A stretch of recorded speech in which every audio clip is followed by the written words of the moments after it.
Achama harka fuunee daawwattoota hordoftoota keenya akkam nagaa keessanii nageenya koo kan jaalalaaf kabajaa bakka jirtanitti sinaan akka bu'eegaan daawwattoota hordoftoota keenya odeeffannoo ajaa'ibsiisaa qabadhee isiniif dhiyaadheera.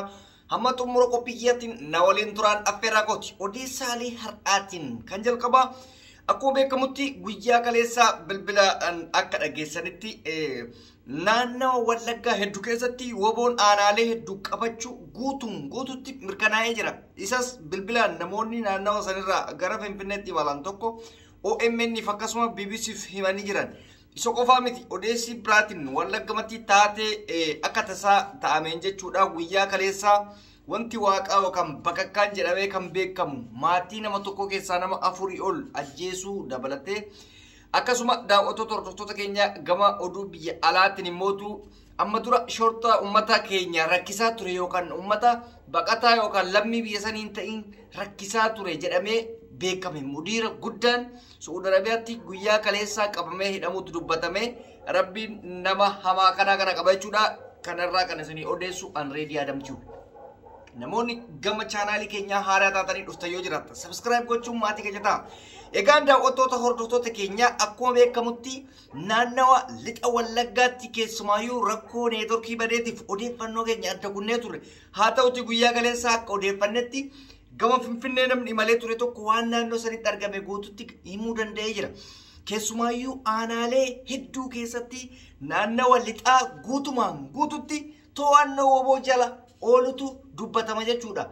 Mootummaan guutuutti achi keessaa bahee erga to'annoo woboo harka seenanii booda hidhamtoota siyaasaa dabalatee namoota mootummaan shiraan hidhe guutuutti gadhiifamanii Wallagga biyya wobootii fi woboo taatee jirti jechuudha. Yeroo ammaa kanatti keessayyuu aanaalee 2-3 ol guutuutti to'achuu hima.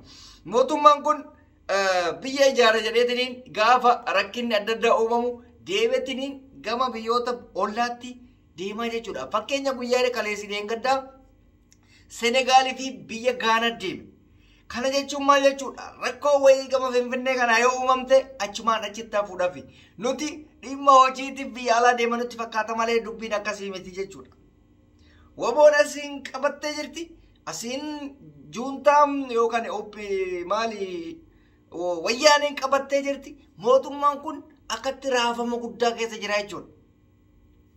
Waraanni inni guyyarraa akka hoolatitti yookaan akka buqqeetitti eebbisee gadi yaasu kun gadi ba'uu malee ol deebi'aa tokko argamaa hin jiru. So haalli qabatamaa hin jiruu fi dhugaa hin jiru injifannoo woboo gurguddaan haala ajaa'ibsiisaa ta'een deemamaa jira jechuudha.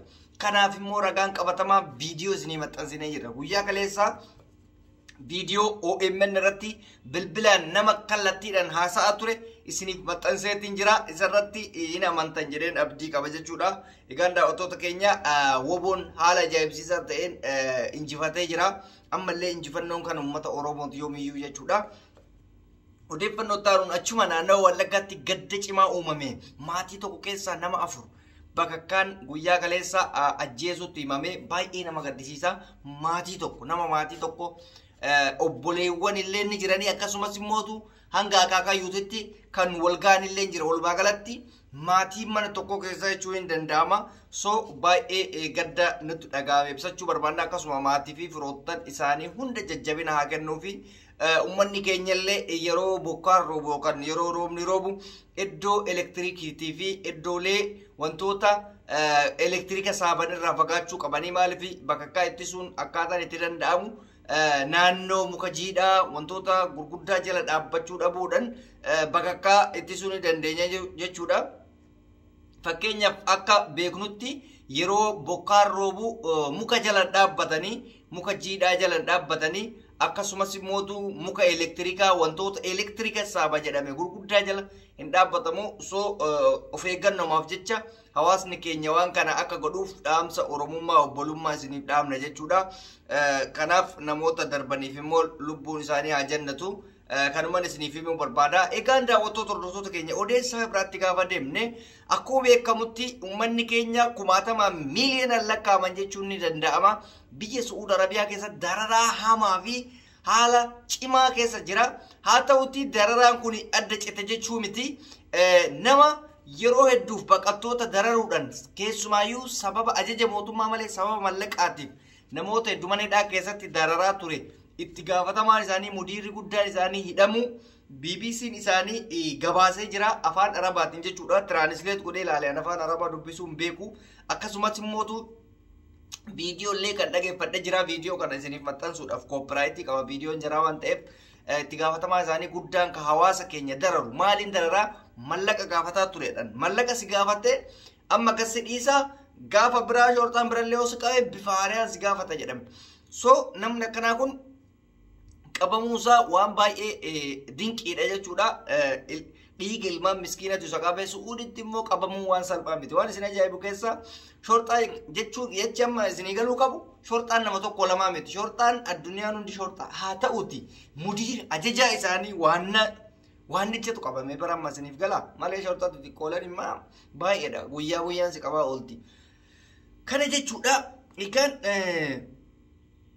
maal hubannaa ummanni keenya nama tokko lamaan dararamuu hin danda'a maaliif qaamolaan irraa namni tokko yoo ajaje ummanni keenya dararamuu danda'a ammootu dararaan sun akkamitti salphaa ta'uu danda'a of eeggannoo isarraa kan ka'e hanga tokko shortaan intala gaaggaatee jechuudha dhimma mallaqa nyaatuu irratti mana keessattuu namni mallaqa nyaatee ol galchaa jira jedhan akka dhageenyutti dhugaa ta'uu soba ta'uu isaa addan baafannu garuu namni keenya isuma kanaan beeku maaliif isa kana hin beekne har'a oromummaa achi keessatti kutaa fi gandaan wal nyaatan gadheen kutaa fi gandaa walitti nama buusuudhaaf alaabaa qaalii achi keessatti isin harkaa gubaa jirti ani akka dhuunfaa kiyyaatti isin himeera alaabaa gubuun dhimma siyaasaa hin jijjiiru abiyyi mataansaa alaabaa kana hin gubu isin wallaalaaf gubdan abiyyi mataansaa jibbaa shaneerraa yookaan abaaworraa qabu kana odoo qabaateyyuu alaabaa kana gubuuf hin yaadu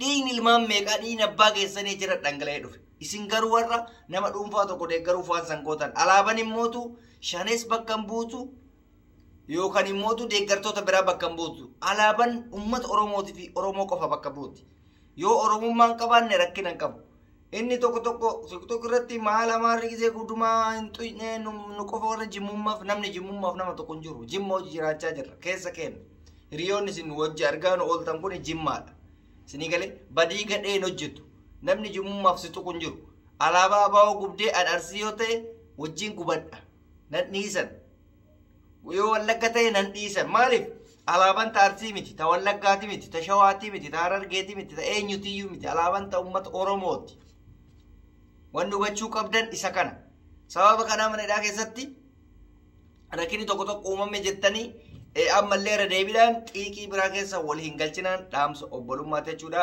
egaan daawwattoota hordoftoota keenya odeeffannoon irraa gabaaboon isiniif qabnu kana fakkaataa turtiin waliin gootaniif ulfaadhaa galatoomaa nagaan naa tura